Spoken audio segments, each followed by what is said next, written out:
नहीं बोलना क्यों और नहीं। मैंने समझाया लेकिन नहीं मानी। उसमें 2 लड़कियां थी, उन्होंने कहा जी हमने नंबर एक्सचेंज करना है। उनमें दोनों नंबर एक्सचेंज किया मेरी इजाज़त के बगैर।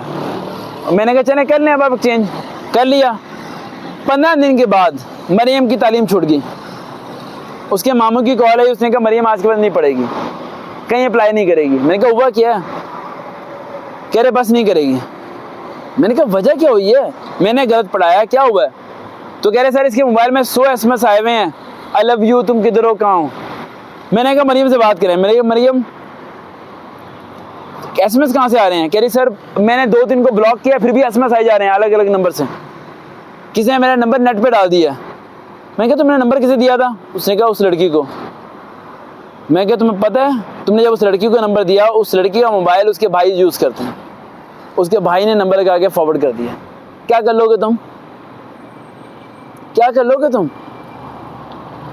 अम्मी को जवाब दोगे, अब्बू को जवाब दोगे, भाई को बताओगे, किसी किसे बताओगे? एक मानेगा, दूसरा मानेगा, वो कहेंगे चलो ठीक है तुम सही हो।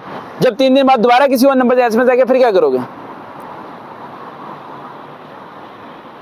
Be careful, be careful.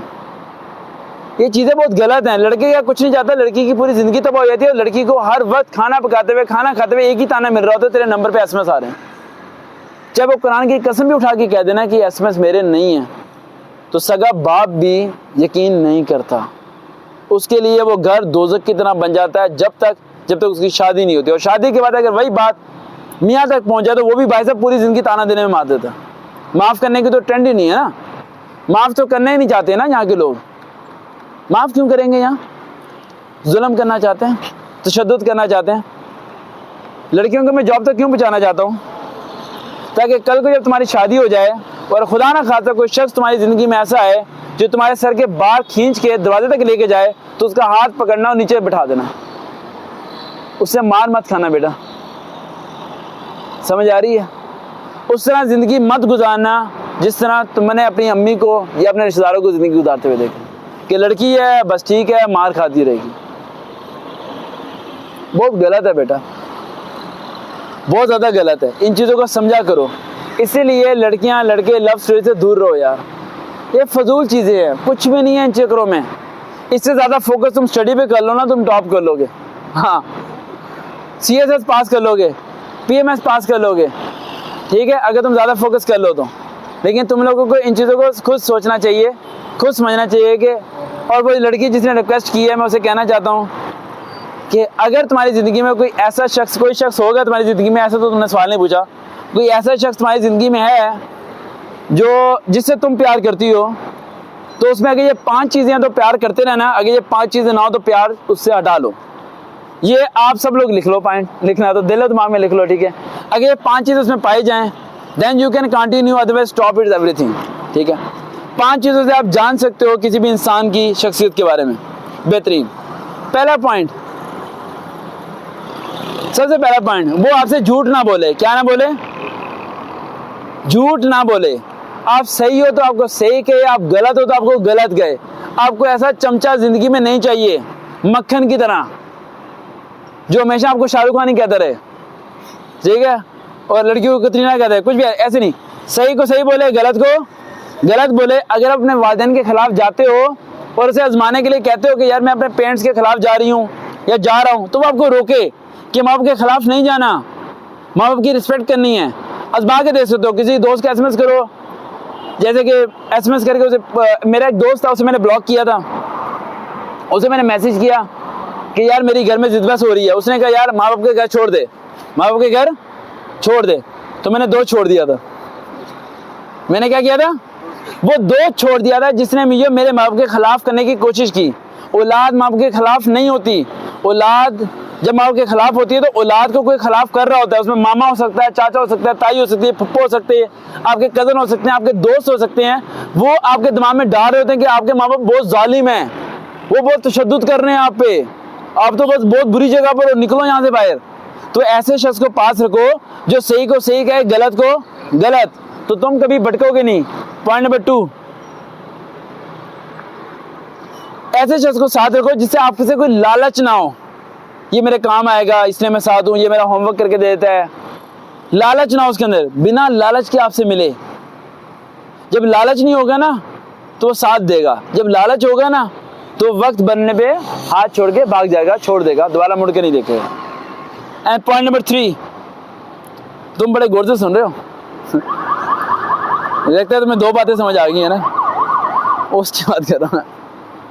वो आज आ गया, आज आने के बाद वो सोच रहे कि सिस्टर को नहीं मुझे ही आना चाहिए था।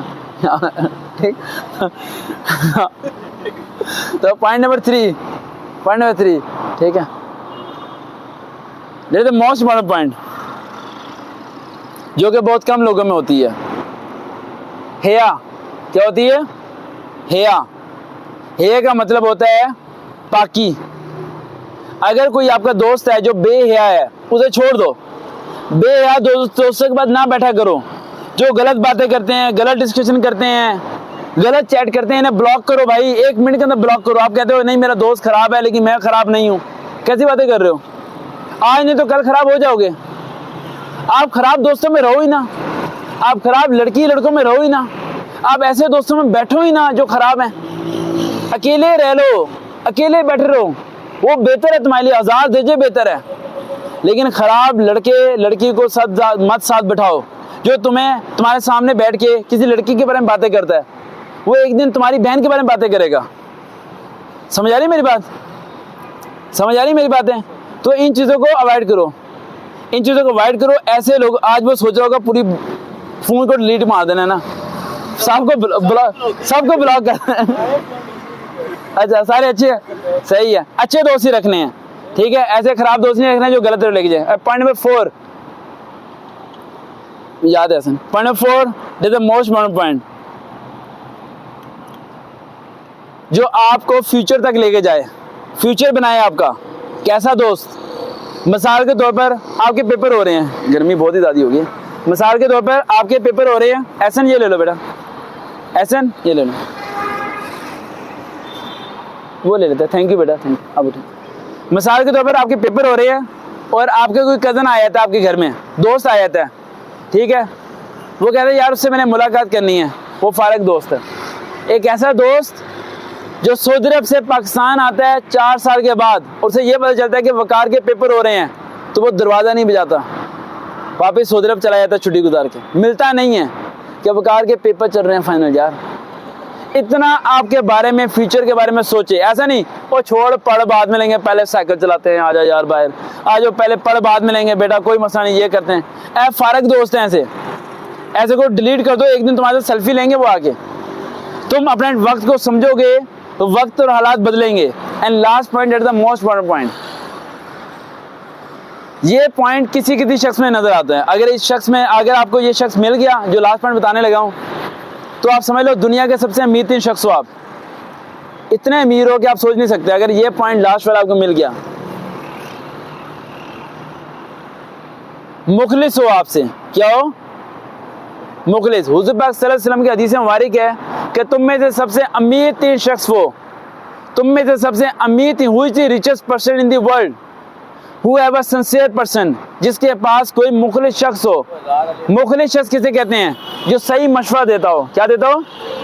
सही मशवरा देता हो। ये बहुत मुश्किल से मिलता है, और अगर मिल जाए तो इसका साथ ना छोड़ना। लव लू के चक्कर में ना पड़ो, इन चीज़ों से दूर रहो। और अगर ये 5 चीज़ें किसी लव वाले बंदे में नजर आती हैं तो उससे लव कर लो, क्योंकि वो फिर तुम्हारा निकाह वहीं करवाएगा जहाँ तुम्हारे घर वाले कर रहे होंगे, ठीक है, वो अपने साथ नहीं करवाएगा। देखते हैं चैनल सरवकार भाई, दोबारा मुलाकात होगी। अल्लाह हाफिज़।